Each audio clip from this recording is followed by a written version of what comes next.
Hey guys, for you today I have CLG versus Dignitas. This game was actually really interesting. I thought CLG would be a lot better.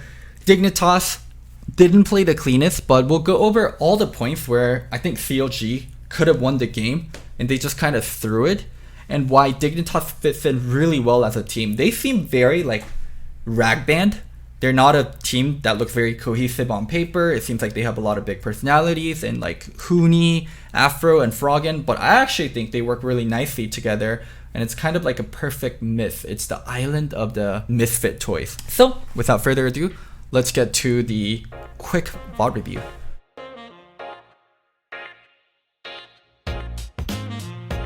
So this is what I think a typical Dignitas draft is going to look like. You see Froggen blind picking, or he actually counterpicked this game, interestingly enough. Him counterpicking the mid lane with a very wave control heavy, control mage-ish type of champion. I don't know, it's hard to describe like a Froggen champion. Froggen champions are blindable. They don't really have bad matchups. Froggen doesn't like it when you come and gank his lane, but also, on the other hand, he's not going to move from his lane. So let me do my thing, and Victor is very much that champion. Victor just wave clears and gets strong and is great in team fights. So independent mid lane. For bot lane, the Ashe and Tahm Kench actually fulfill a very similar role. You don't really want to gank for Ashe and Tahm Kench. They don't really have a lot of damage. They don't have a lot of CC outside of Ashe Arrow. But also, they're a very hard lane to kill due to Tahm Kench being able to save Ashe, and Ashe having hawk shot, so it's really easy to spot the jungler. So all the jungle attention can be topside, where Hooney counterpicked Ornn with Renekton. I mean, Renekton at least one of the strongest duos. It's a very, very strong jungle top lane combo. A lot of ways to stack CC. And also, this was the duo that terrorized 2019 Worlds, and this is why people were banning Renekton. The Renekton with Elise, the Renekton with Talia was extremely strong. On the other hand, for CLG, they have a really well-balanced teamfight comp. You have Ornn and Leona for tanks and CC, very strong backline in Cassiopeia and Senna, and also Rek'Sai to kind of bridge the early game. So a very much standard comp from CLG, and a little bit more flared comp from Dignitas, a little bit more personalized to their champion pool and to what their players are doing. But I think overall in draft, this game was pretty even. I don't see any standout picks that makes me go, oh my gosh, what are you doing? Or any picks that makes me go, wow, this was a great draft. Let's move on to the gameplay. First play I want to show you is actually from bot side of the map, and kind of showing you a situation where it looks like bot lane really messed up, but I actually personally don't think it was on bot lane. And funnily enough, I think this kind of situation happened a lot on 100 Thieves, and Afro got the blame for stuff that he wasn't really responsible for. You can see Dignitas trying to contest for the scuttle, but actually Crown has priority in mid lane, and Froggen's going to move a lot slower because Victor in the early parts of the game, especially before he has his Hextech upgrade, can't push the wave as much, and bot lane ends up getting caught and dying. So while it looks like bot lane fucked up, I'm telling you guys, this one is not on bot lane, but whoever communicated that they should be fighting for scuttle right here.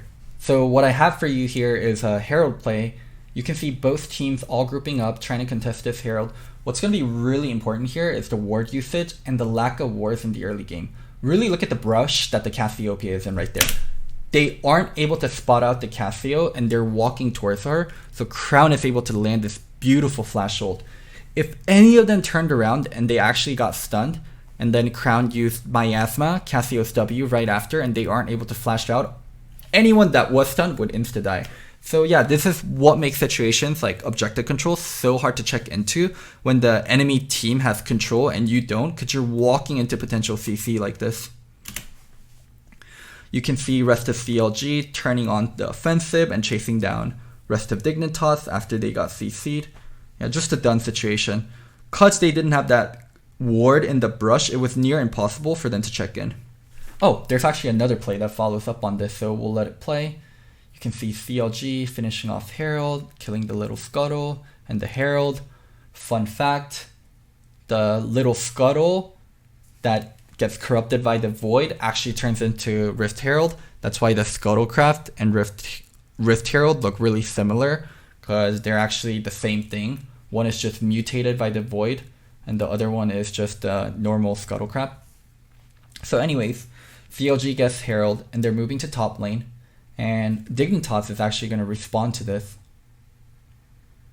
They start by going on Smoothie, but Smoothie is going to be extremely tanky. A little bit of bug animation there with Huni. But look at the damage focus. They put so much damage on Afro, and then they stop focusing Afro, and now Stixxay is auto-attacking Huni. And then on the other side, Ruin is going on Elise. There's just so bad target focus. They were focusing 3 different targets. Initially Afro, and then Huni, and then Ruin ends up going on Grig.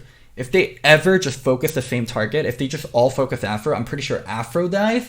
And then I'm pretty sure if they put the rest of focus on Huni and not touch Grig at all, they could have potentially killed Grig. It's just very early in the season, and we see teams make dumb mistakes like this all the time. Yeah, let's check this replay. Just ignore that bug. People going on Smoothie, but he has Aftershock and Leon at W, so extremely tanky.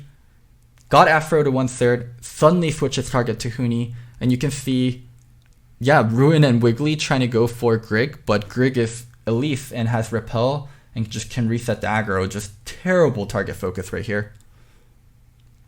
Run. So the next play I have for you is a little bit of a dragon dance between CLG and Dignitas, and this really shows how little cohesiveness that CLG has. You can see Dig moving into river, pushing rest of CLG out, and they're kind of split, especially Smoothie on this side by himself. Has to flash the cocoon because he's all alone.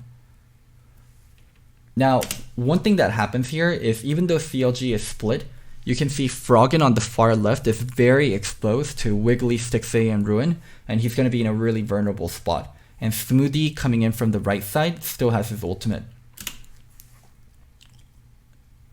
So Dig starts the dragon, Ruin opens up on Froggen and rest of Dignitas, and now they have to retreat.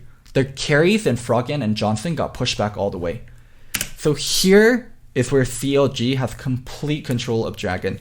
They pushed out 4 people on Dignitas all the way out of river, and Afro is split to the right side, right? So CLG should easily get this dragon, but they make a huge mistake here. Crown is going to be focused on Afro the whole time, and rest of CLG, for some weird reason, instead of really focusing on that choke and not allowing Dignitas to re-enter the river again, they just all go on the dragon and Dignitas can easily enter. Let's see how it plays. Yep, as I said, Crown just constantly looking at Tahm Kench. And Smoothie just walking back here, so does Ruin. And now Dignitas just re-enters into the river and is able to push out CLG. It was such a messy job. Like Froggen, after he got chunked, is teleporting back also. They had complete control and they let it all go because Cassio wanted to chase Tahm Kench and rest of the team did not want to block off that choke entering into river. Just more dumb mistakes from CLG. Now, at this point in the game, you can see Froggen's items. He also has a 500 gold bounty. He has his death cap complete. He has his hex tech upgraded all the way. He's really important to kill.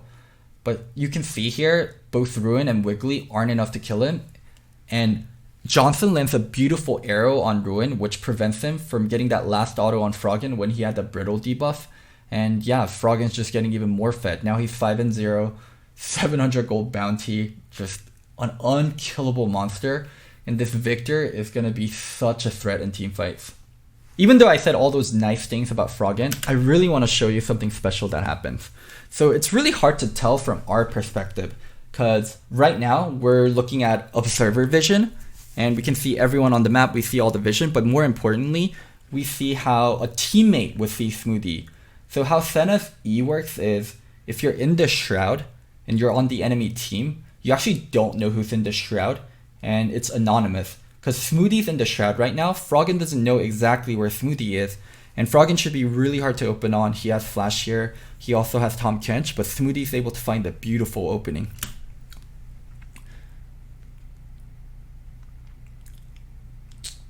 Coming out of the Senna shroud, he sees Froggen walk up, lands the flash E, and is able to combo on top of it. Afro's forced to flash and eat Froggen. Dude, if Smoothie does not get this engaged, like CLG has no shot at winning the team fight. And once again, Afro dying for his team. We can talk about KDA and how Froggen doesn't have a single death and Afro has multiple, but both deaths I've shown you guys from Afro is actually all about Afro playing with his team and being the sacrificial lamb. So think twice before you spam that fire to make Afro retire. Now, I really don't like what CLG does here. Let's pause for a bit. You can see Ruin is on top of Baron, and he also used his Ornn Q on Baron. And Wiggly's gonna hop outside of Baron while Smoothie's opening the fight on Grig. I just don't think CLG overall as a team is very cohesive right now and know exactly what they want to be doing. Because, yeah, Ruin wants to finish Baron. I'm not sure what Wiggly wants, and Smoothie definitely wants to engage. So, yeah, what the hell are you guys doing here, CLG? Smoothie goes in by himself. Wiggly XS Baron. Smoothie gets insta-popped. Wiggly jumps back. And now, what the fuck are ya doing? You guys killed Afro and you're just all backing up.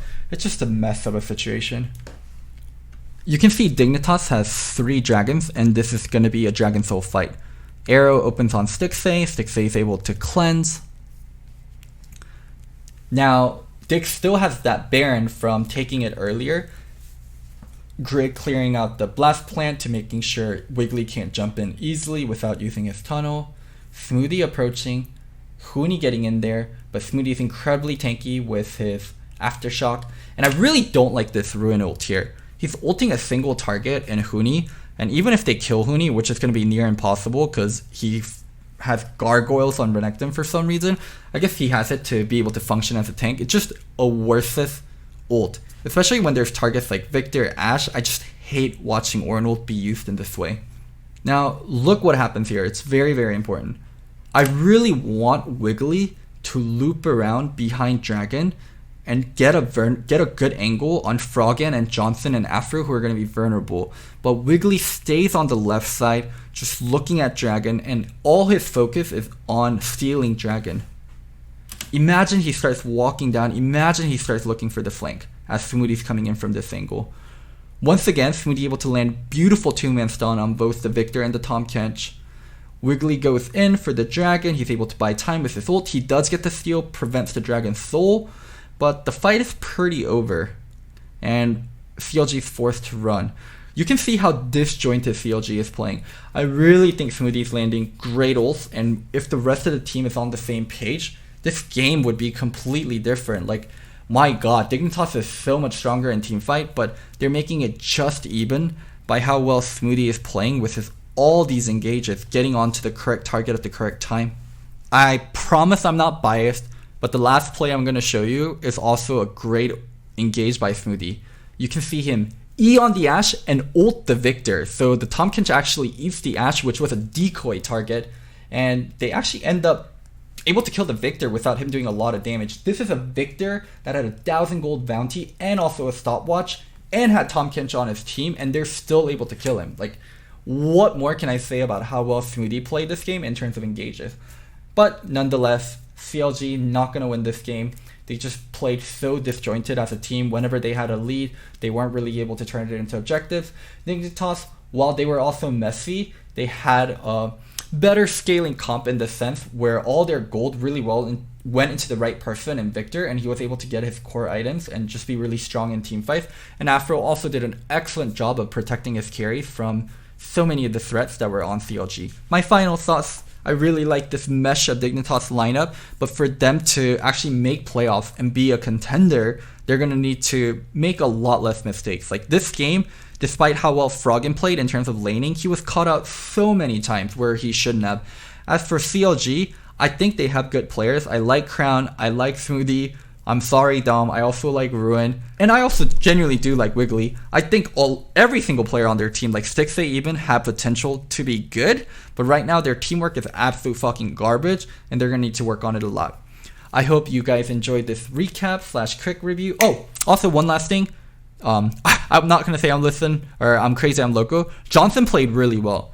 Despite the early game deficit that the bot lane was put in, Johnson didn't panic, and he did his job throughout the whole game. So I was actually really, really impressed by Johnson. So mad props to him. The only rookie playing in LCS and doing his job and playing well. Just great job, Johnson. So I hope you guys enjoyed this recap. Like, subscribe, leave a comment. And one last thing, I'm not crazy, I'm just Loco. Bye, guys.